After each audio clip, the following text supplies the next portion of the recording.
saya akan menjelaskan modul dari tasrik dari bab 1 sampai bab 16. Baiklah, bab yang pertama adalah pengertian dan ruang lingkup dari tasrik. Dari tasrik berarti sejarah atau catatan waktu. Dari tasrik berasal dari kata syarak yang berarti menetapkan hukum atau syariat. Secara istilah, dari tasrik ada ilmu yang membahas sejarah perkembangan dan pembentukan hukum Islam melalui dari masa Nabi Muhammad SAW hingga masa modern, mencakup juga ijtihad dan peran mujtahid. Ruang lingkupnya adalah berfokus pada pertumbuhan hukum Islam dari masa ke masa Nabi, Khulafaur Rasyidin, Bani Umayyah, Bani Abbasiyah hingga masa kontemporer, termasuk juga kendala dan faktor pendukung perkembangan hukum serta geografi para ahli fikih. Menurut Kamil Musa, ruang lingkup meliputi ibadah, hukum keluarga, hukum privat, hukum pidana, siasah, syariah, dan hukum internasional. Bab yang kedua adalah sumber-sumber tari tasrik. Tari tasrik bersumber dari Al-Quran. Sumber utama dan absolut menjadi dasar segala hukum Islam. Yang kedua adalah dari sunnah Nabi. Penjelas Al-Quran mencakup sabda, perbuatan, dan persetujuan Nabi. Yang ketiga adalah ijma, kesepakatan para ulama atas suatu hukum dalam satu masa. Yang keempat adalah qiyas, analogi hukum dari kasus yang ada ke kasus yang baru. Metode lainnya ihtisan, prevensi hukum terbaik, masalah mursalah, kemuslahatan umum, urf, adab kebiasaan, istishab, penggabungan hukum terdahulu, dalil penguat, Quran Surah Al-Maidah ayat 3 tentang penyempurnaan agama. Bab yang ketiga adalah perkembangan hukum Islam dari masa Rasulullah hingga sekarang. Periode pertama, Nabi Muhammad SAW dari 610 Masehi sampai 632 Masehi. Hukum bersumber dari wahyu Al-Quran dan Sunnah.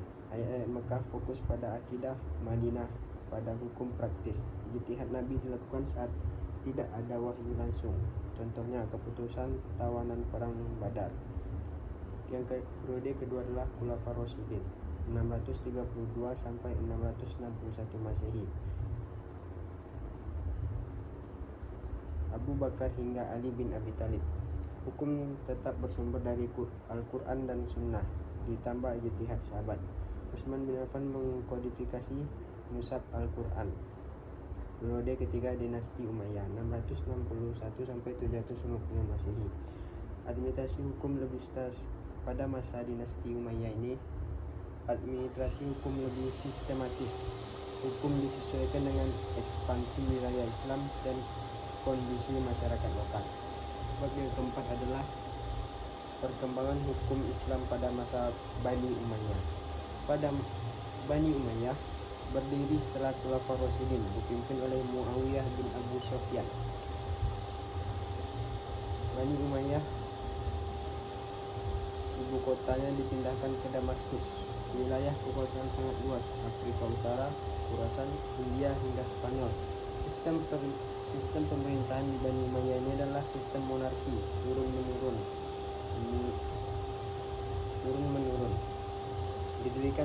Pada dinasti Umayyah ini didirikan lembaga-lembaga pemerintahan seperti Diwanul Khatam, Sekretariat Negara, Diwanul Barik, Pos dan Transportasi, Sahibul Qarra, perpajakan, kemajuan sastra. Pada masa Bani Umayyah ini ada kemajuan yaitu arsitektur, sastra Sibawiyah Umar bin Abi Rabi'ah, yaitu Masjid Cordoba, Masjid Damaskus. Bahasa Arab jadi bahasa resmi menggantikan Persia dan Romawi. Bab yang kelima adalah perkembangan hukum Islam pada masa Bani Abbasiyah. Bani Abbasiyah berdiri pada tahun 750 Masehi oleh Abdul Abbas As-Safa. Pada masa Abbasiyah inilah masa keemasan Islam, pusat ilmu dan hukum berkembang pesat. Dan pada masa ini lahirnya 4 mazhab besar, yaitu Hanafi, Maliki, Syafi'i dan mazhab Hambali. Pada masa Bani Abbasiyah ini didirikan pusat pendidikan seperti Universitas Al-Kairo Maroko, Universitas Al-Azhar Mesir. Ulama diberikan kebebasan ijtihad dan kodifikasi hukum. Hukum Romawi dan Persia turut dipelajari dan diadaptasi. Pengaruhnya membentuk identitas hukum Islam, mengokohkan kebanggaan umat terhadap syariat. Bab yang ke-6 adalah perkembangan hukum Islam di masa Bani Utsmaniyah. Bani Utsmaniyah Ottoman berdiri pada tahun 1299 Masehi oleh Osman I dan berlangsung hingga 1922 Masehi. Wilayah kekuasaannya sangat luas, sampai ke Eropa Timur, Afrika Utara, Timur Tengah. Pemerintahan berbasis hukum Islam namun tetap mengakomodasi keragaman agama dan budaya. Toleransi tinggi. Hukum Islam dijalankan oleh qadhi dan ulama, dibentuk mahkamah syariah di seluruh wilayah. Terjadi pada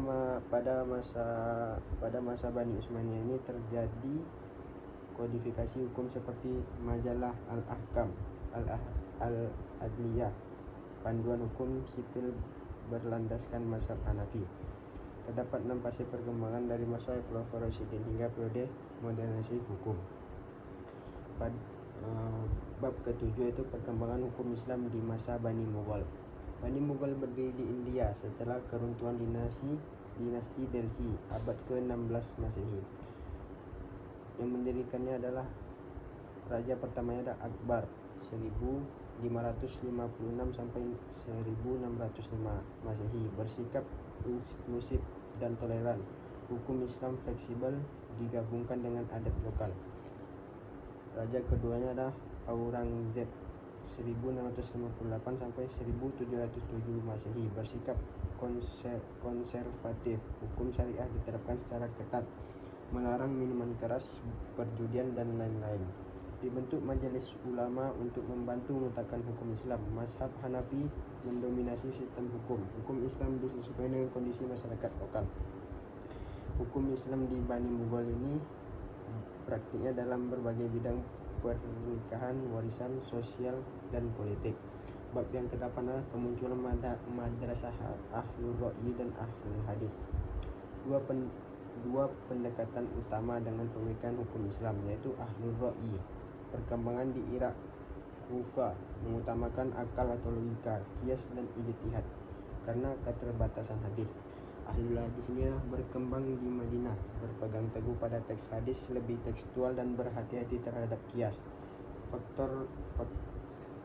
Faktor kemunculan adalah perbedaan budaya, persebaran hadis, dan kebutuhan akan solusi hukum yang fleksibel. Tokoh Ahlul Ra'yi yaitu Abu Hanifah. Tokoh Ahlul Hadis Malik bin Anas, Umar bin Khattab, dan Aisyah radhiyallahu anhu. Imam Syafi'i dianggap sebagai tokoh yang menyatukan dua pendekatan ini dalam usul fikih. Bab ke-9 itu peran ulama dalam pembentukan Islam di Andalusia dan pengaruhnya terhadap Eropa.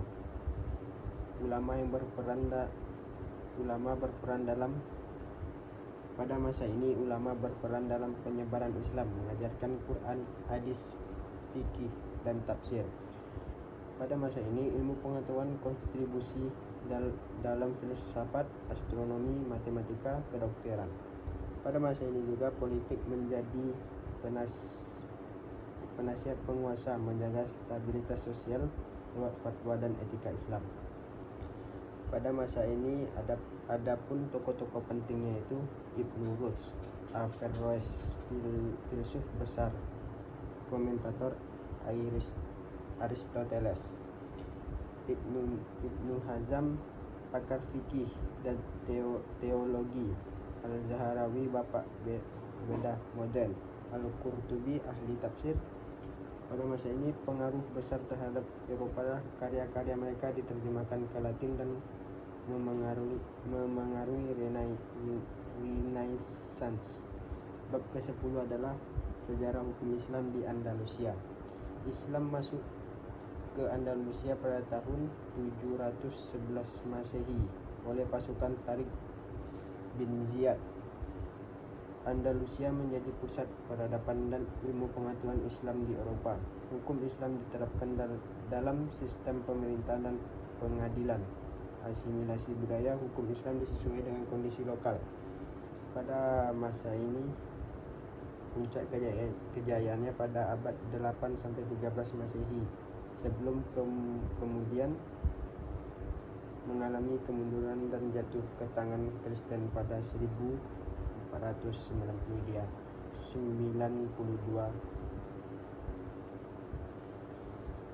Bab ke-11 adalah dinamika hukum Islam pada era globalisasi. Globalisasi menuntut hukum Islam menjadi fleksibel dan kontekstual. Meski hukum Islam bersumber dari wahyu yang abadi, penerapannya bisa bersifat elastis sesuai konteks zaman. Maqasid al-syariah dijadikan prinsip utama, yaitu untuk menjaga agama, jiwa, akal, keturunan, dan harta. Peran ijtihad adalah menjadi kunci pembaruan hukum untuk menyesuaikan dengan kondisi modern. Hukum Islam berfungsi sebagai kontrol sosial, penjaga moral masyarakat, serta pembentuk keadilan. Bab yang ke-13 adalah reformasi hukum Islam di negara muslim. Reformasi hukum terjadi karena perubahan sosial dan politik, globalisasi, terbentuknya HAM dan kesetaraan gender, kebutuhan unifiksi hukum. Contoh reformasi: perbankan syariah, hukum alternatif, kerja sosial, denda, pembatasan hukuman mati. Negara-negara yang diklasifikasikan dalam 3 kelompok: tradisional Saudi Arabia, 2 sekuler Turki, dan 3 reformasi Indonesia, Mesir, Malaysia. Bab yang ke-14 adalah perkembangan hukum Islam di Indonesia. Sejarah masuknya Islam di Indonesia. Islam masuk ke Indonesia pada abad ke-7 lewat pedagang. Kerajaan Islam seperti Demak lewat pedagang Arab. Adapun kerajaan Islam seperti Demak dan Aceh menerapkan hukum Islam. Yang kedua adalah masa kolonial. Hukum Islam dibatasi oleh kolonial Belanda, tetapi tetap hidup di masyarakat khususnya melalui mahkamah agama. Yang ketiga adalah masa kemerdekaan. Piagam Jakarta hampir menjadikan Islam sebagai dasar negara. Undang-Undang Nomor 1 1974 dalam Konspirasi Hukum Islam (KHI) jadi dasar penerapan hukum keluarga Islam. Mahkamah Agama resmi menangani sengketa keluarga Muslim. Yang keempat adalah era kontemporer. Hukum Islam berkembang di bidang ekonomi syariah, keuangan, dan syariat daerah, misalnya di Aceh. Yang ke-15 adalah peran MUI dalam pembentukan hukum Islam. Majelis Ulama Indonesia, atau bisa disebut juga dengan MUI, didirikan tahun 1975 sebagai wadah musyawarah ulama, cendekiawan, dan ormas Islam. Peran utamanya adalah fatwa keagamaan, akidah, ibadah, budaya, dan teknologi. Yang kedua adalah fatwa halal untuk produk makanan, kosmetik, dan obat. Yang ketiga adalah fatwa ekonomi syariah melalui Dewan Syariah Nasional (DSN) MUI.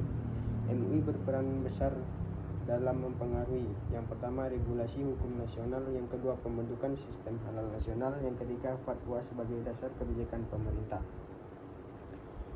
Bab yang ke-16 adalah urgensi memahami tarikh tasyrik. Memahami sejarah hukum Islam penting untuk: 1. Melacak proses pembentukan hukum dari masa ke masa; yang kedua, menjawab tantangan zaman secara bijak dan kontekstual; yang ketiga, meningkatkan apresiasi terhadap dinamika ijtihad dan fikih.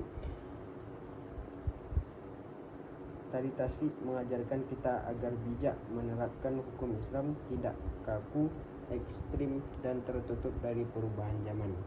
Baiklah, ini dapat saya sampaikan. Assalamualaikum warahmatullahi wabarakatuh.